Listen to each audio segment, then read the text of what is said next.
le 6 mars 2022, il est 8h30 du matin. J'ai dû sortir devant la violence des irradiations au niveau des poumons, hein, par vague, entre 7 et 8 heures. C'est une nouvelle torture sans contact, cybertorture, dénoncée devant les Nations Unies par professeur Nils Melzer, celui même qui dénonce les tortures de Julian Assange. Alors je vous demande j'ai passé une bonne soirée, je me suis couché tard, à 4 heures. Donc quel intérêt j'aurais, si c'était psychosomatique, comme on voudrait nous faire croire, de me lever à 8 heures. Voilà. Donc là, l'irradiation est extrêmement violente, par contre, et peut être dangereuse. Est-ce que le réseau de criminels, nous sommes, nous les autres cibles donc, du harcèlement électromagnétique et de gangstalking, du harcèlement global, le gangstalking étant des violences de l'ordre psychologique. J'ai perdu le fil. Voilà. Bon, je suis irradiée donc extrêmement violemment au niveau des poumons. Ça vient par vague. C'est vraiment comme un appareil, comme une machine qui vous irradie violemment.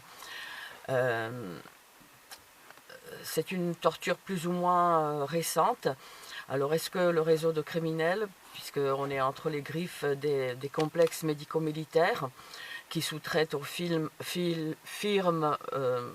privées, qui elles sous-traitent aux crapules alentour la cible. Est-ce que... j'ai encore perdu le fil. Oui, voilà, c'est ça. Oui, est-ce que le réseau cherche par exemple, à provoquer comme des lésions? Voilà, elle aussi, elle a eu un Covid, tout le monde a eu un Covid, non? Aujourd'hui, j'ai eu un gros rhume, enfin une infection hivernale, quoi. Donc, le réseau peut vouloir chercher ça aussi, c'est-à-dire... et ceux qui ont eu la fameuse maladie, à la mode, peuvent avoir été irradiés, pas avoir été malades. Il y a des expérimentations sur les populations en catimini depuis des décennies. Donc voilà, quel intérêt j'aurais à sortir, voilà... au lieu de récupérer,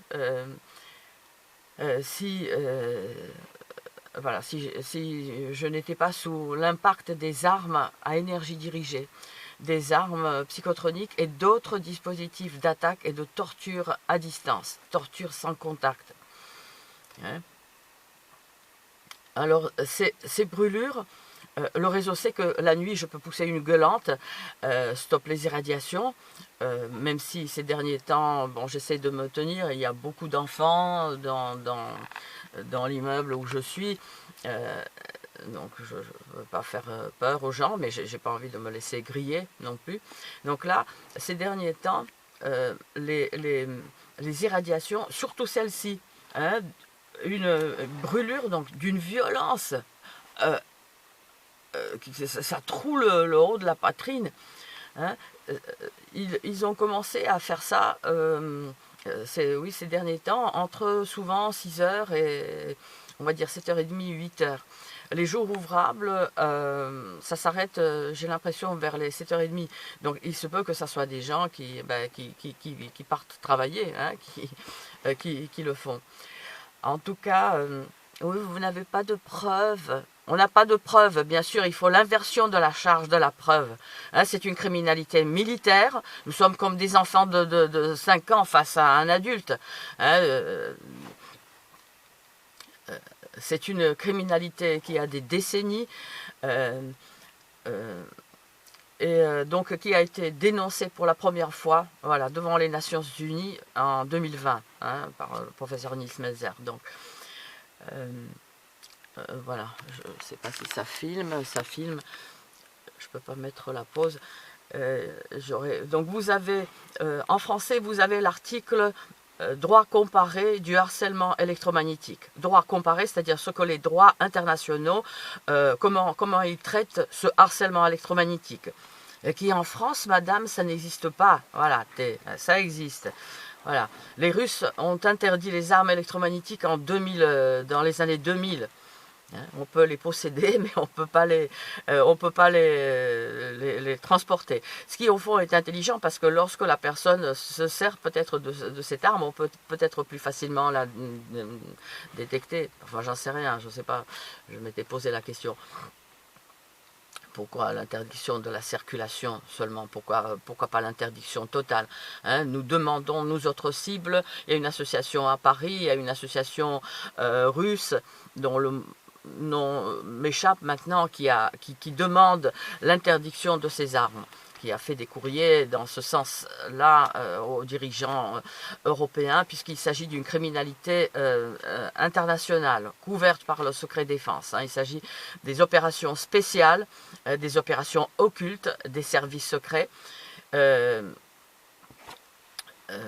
Voilà. Et il faut savoir que les services secrets évoluent en France en dehors de tout contrôle, hein, tout contrôle. Hein, donc ils peuvent faire ce qu'ils veulent.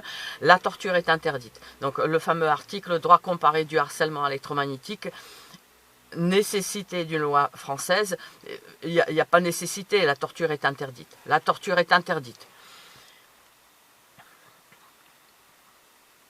7 ans et demi de torture à distance, pour moi, 7 ans et demi de cette vie où je suis brûlée, où nous sommes brûlés, je ne suis pas la seule.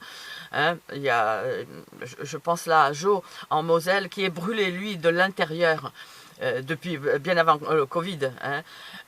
Voilà, il y a Elena Sagnol qui est sauvagement brûlée, il y a Elisabeth Smithy, il y a... Smithy, c'est son pseudonyme sur Facebook. Elle a d'excellentes contributions, posts très techniques souvent. Voilà, il y a Eugénie Lobé, donc il y a Eugénia, il y a une cible russo-américaine. Enfin, pour ceux que j'ai pu rencontrer. Voilà.